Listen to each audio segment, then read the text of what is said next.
আজ আমরা টেস্টিং করব আমাদের অ্যালকালাইন ওয়াটার কাকে বলা হয়। এখানে আমাদের অ্যাপেক্সের ওয়াটার নেওয়া হয়েছে, দু জায়গায় ডিভাইড করা আছে।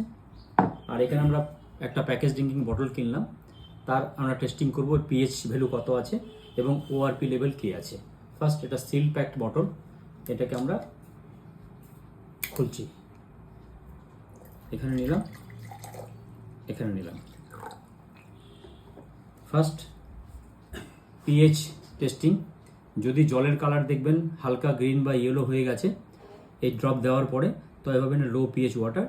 আর যদি পার্পল কালার বা ব্লু কালার হয়ে যায় তবে এটা হায়ার পিএইচ, মানে 7.5-এর উপরে পিএইচ ভ্যালু হবে। ঠিক আছে, তো ফার্স্ট আমরা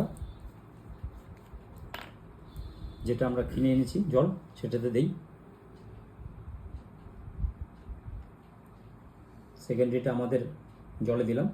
দেখুন এটা দেখেন কত লো পিএইচ, এটা আমাদের হায়ার পিএইচ।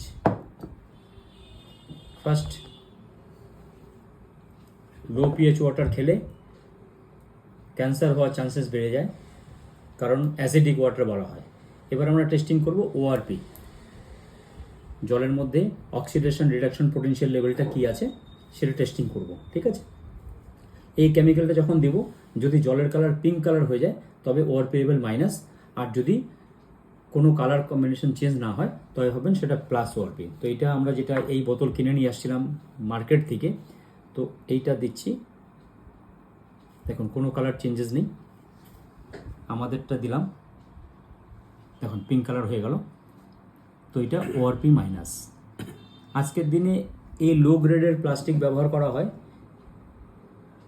যেটাতে আপনার মাইক্রোপ্লাস্টিক যদি হিট বেশি হয় এবং ঠান্ডা বেশি পড়ে তো এই জলের সঙ্গে মিশ্রিত হয়ে যায়।